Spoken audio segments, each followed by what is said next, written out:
l'offrande doit être... Tu te fais, parce que l'offrande est quelque chose de merveilleux. Aujourd'hui, là, si l'arc-en-ciel est là, c'est à cause de l'offrande de Noé. Amen. C'est quelque chose qui agrée Dieu. Tu sais ce qui veut faire les offrandes de sacrifice. C'est Dieu donne une offrande forte. C'est toi entre toi et Dieu. Tu ne donnes pas l'offrande à Dieu et puis tu dis, ah moi j'ai donné hier comme ça. Non, non, Dieu ne connaît pas ça. L'offrande, quand on la donne, cette condition, elle est secrète. C'est toi avec ton Dieu, parce que ton adoration là vient du cœur. C'est celle Dieu qui connaît ton cœur, comment tu adores Dieu. Moi je peux juste t'aider quand tu me poses des questions ou Dieu me montre des choses pour t'aider sur le Dieu. Mais c'est toi qui sais comment tu adores ton Dieu. Amen. C'est pourquoi Jésus a dit quand la main gauche donne et que la droite ne la connaisse pas. Donc on ne claironne pas. La première chose c'était le cœur, il faut préparer les mains. On ne claironne pas. L'offrande n'est pas écrite. Et puis oh non, moi j'ai donné 1000 $. Tu vois, moi je vais me donner 1000 $ à Dieu. Hein? J'attends ma bénédiction. Non, il n'y aura pas de bénédiction. Ta bénédiction, tu l'as déjà reçue.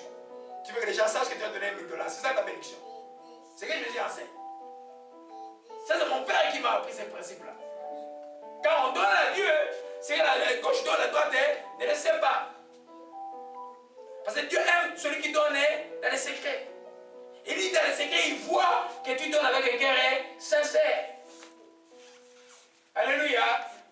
Donc, si tu veux rendre ton adoration parfaite devant Dieu de ton offrande, ne dis pas ce que tu vas donner à Dieu. C'est Dieu qui connaît. Alléluia. Vous voyez, dans les églises, on écrit les noms, les tuillages, telle famille a donné par mois. C'est démoniaque. Je pèse mes mots là. C'est démoniaque. Ils ne veulent pas que les gens soient bénis. Et tous les pasteurs qui vont le lundi aller contre la courbe. Et maintenant, s'il y a un courbe de croissance, même de 10 000 regards. Ah non, hier, ils avaient mal. Toi, tu avais mal.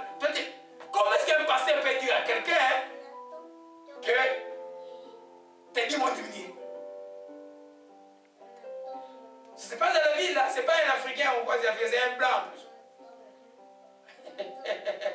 Que tes dîmes ont diminué. Ça signifie que ta spiritualité a baissé. Mais dans les cas, ils ne savaient pas que cette personne a travaillé et saisonnier, travaille plus l'été que l'hiver. La personne a dit, ah, Dieu m'a fait voir que cet homme-là, je ne peux pas rester là-bas. Alléluia. Ou les choses qu'on fait au Congo, on appelle les tsitsani. Au Congo, donc, c'est des églises traditionnelles comme les Kimbangis et tout ça. On dit aujourd'hui, les mamans vont donner. C'est l'offrande des papas, maintenant les papas viennent. Oh, ils sortent là, tous devant. Ils donnent. Et puis, ah, les papas vont donner 10 000 $. Alors, les mamans vont faire des efforts pour donner. Ça devient de la blague. Il y aura beaucoup d'argent, mais il n'y aura pas, Dieu ne connaît pas ces argents. L'offrande de Dieu, c'est quelque chose de... Vous avez vu ce que je veux dire, Deutéronome 26, je venais de vous lire là. C'est extrêmement sérieux. Alléluia. Amen. Tu ne fais pas. Quand tu offres à Dieu, tu prépares cela. Alléluia. Amen. Alors on peut dans 1 Chronique 16, verset 28. L'heure, il est exact, la montre là, il marche bien. Il marche bien. Il est 2h moins 20. Ah, j'ai le temps, je suis content. Amen. 1 Chronique 16. 1 Chronique 16.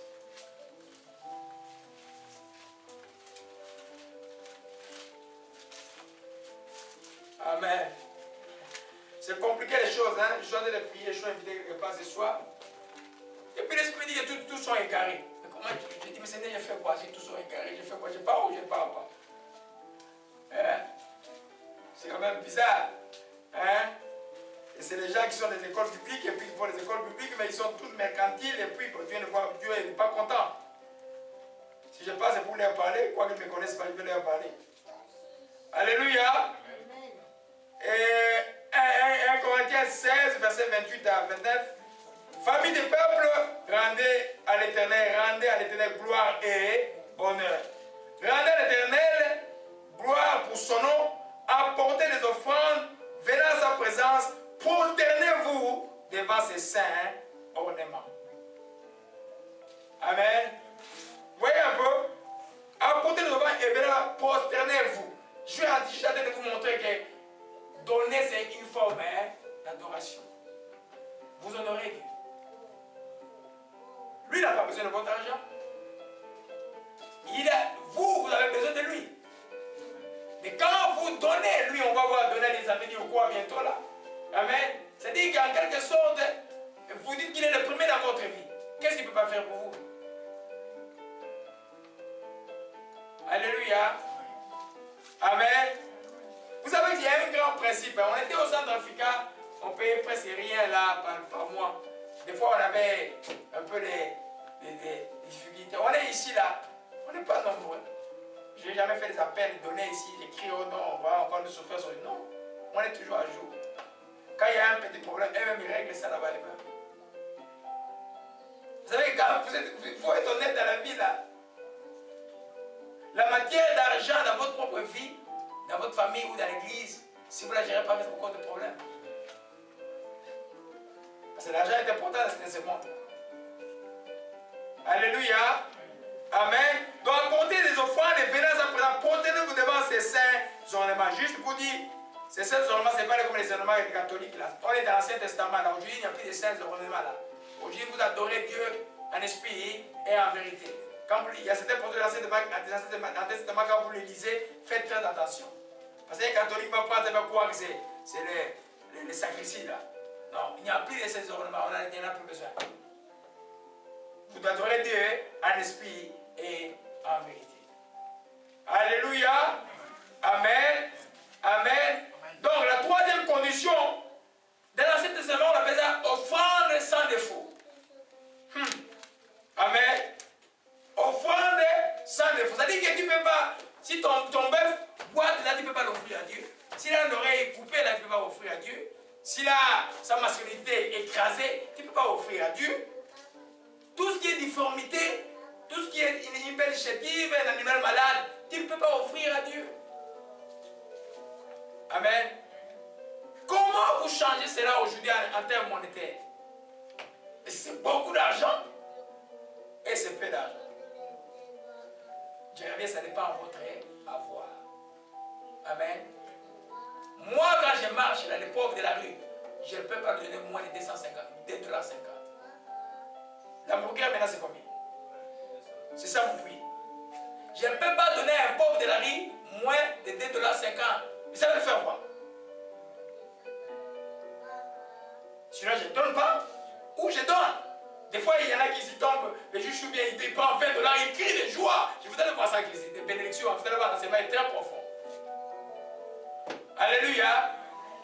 Et quand vous venez offrir à Dieu, par rapport à votre revenu, donnez une offrande qui dans votre conscience, hein, parlez à Dieu, je vais t'offrir à Dieu. Parlez ça avec Dieu là. Parce que moi je ne peux pas, en termes monétaires, je ne sais pas ce que ça signifie. Ça ne signifie pas beaucoup. Ça ne signifie pas peu. Ça signifie que tu donnes quelque chose qui est valable devant Dieu. Amen. Tu ne peux pas avoir un salaire de 1 000 $ et puis tu donnes une offrande de 10 $ à Dieu. C'est moquer de Dieu ça. Mais quelqu'un qui a un revenu de 100 $ le mois, qui donne 10 $ à Dieu, il donne quelque chose de valeureux à Dieu. C'est toi qui définis ce que tu dois donner par rapport à ton avoir. Rappelez-vous que c'est secret, que la toi de ces personnes doit savoir, c'est toi avec ton Dieu. Alléluia. Amen. Nous, quand on organisait les miettes, on faisait passer le panier à l'église catholique, on était. Tu parlais, papa vous donnait des fois quelques sous là, tu regardais, puis j'ai divisé ça en deux, et puis tu jetais dedans, et puis c'était ok. Non. Il faut préparer une bonne offrande. Moi, j'ai fait des choses que j'ai fait toute ma vie. Ok. Quand j'ai pris pour pasteur béni là, c'est pas seulement prier. À des moments de difficulté, moi, dans le mois que j'avais, je crois que des fois j'ai donné plus que les millionnaires qui les supportent. Parce que moi, je crois à un ministère où les âmes sont sauvées et délivrées. Je ne veux pas une chrétienté qui va courir derrière les médecins pour expliquer les choses. Voyez un peu. Donc, c'est très important de comprendre que tu ne peux pas ton offrande. Alors, ne dis pas que, ah non, je n'ai rien, je ne donne pas. Non. Si c'est que tu n'as rien, si tu as en poche, tu n'as que 5 $. Bon, mon frère, il a 1 000 $ en poche. Toi, tu prends ton 5 $, tu donnes. Lui, c'est son 1 000 $, il donne 50 $. Qui a plus donné? C'est toi. De ce sans défaut. De les sans défaut aujourd'hui, c'est pas comme les États disent non, il faut, à Dieu tu ne peux pas donner 10 dollars. Non, on peut donner à Dieu 10 dollars si on a peu. On peut donner à Dieu 1000 dollars, mais le problème est que si tu as 5 000 dollars par mois et que tu donnes à Dieu un petit 100 dollars là, il y a un problème. Alléluia. Amen. Donc l'acte de donner fait partie de l'adoration. Amen. Alors vous voyez que David, à un moment après le dénombrement, il a fait une bêtise. Dieu lui a dit de ne pas dénombrer. Il a envoyé les généraux dénombrer le peuple. À un moment, son cœur s'est mis à battre. Il a compris qu'il avait fait une erreur. Dieu maintenant a commencé à frapper Israël. Il y avait un ange là, le mort était partout. Vous voyez un peu? David, maintenant, qu'est-ce qu'il a? Il est venu et il a supplié à Dieu. Et puis le prophète lui dit, va offrir une offrande. Il est allé chez Havana pour offrir une offrande. Il a dit au monsieur, non, donne-moi la haie. Le monsieur dit, le roi, tu viens, je vais te donner ma terre. La terre est là, les artères sont là, les animaux sont là. Fais ton hôtel pour offrir quelque chose à Dieu. David a dit, non, non, non, non, non. Je n'offrirai pas à Dieu ce qui ne m'écoute pas.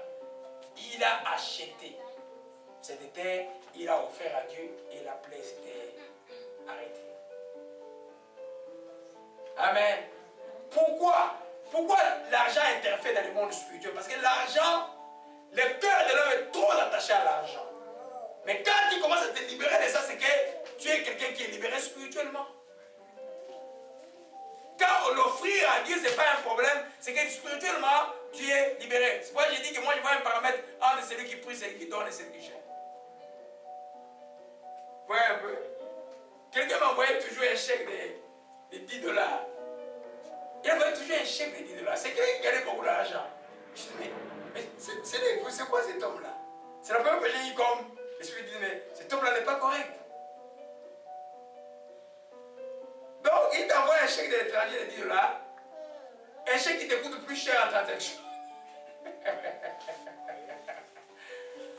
S'il n'avait rien, ok, mais il envoyait avec son nom, il écrivait son nom et puis.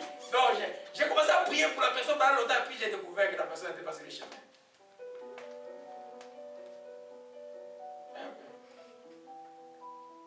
Dieu, il faut l'honorer dans tout cela. Alléluia. Dès Samuel 24. Amen.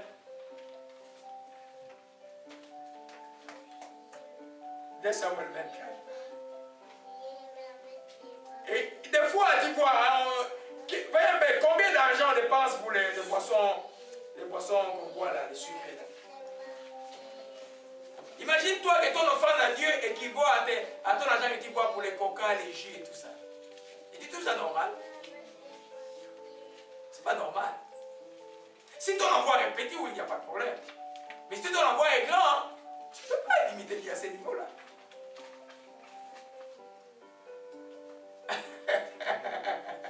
Alléluia. Amen. Amen.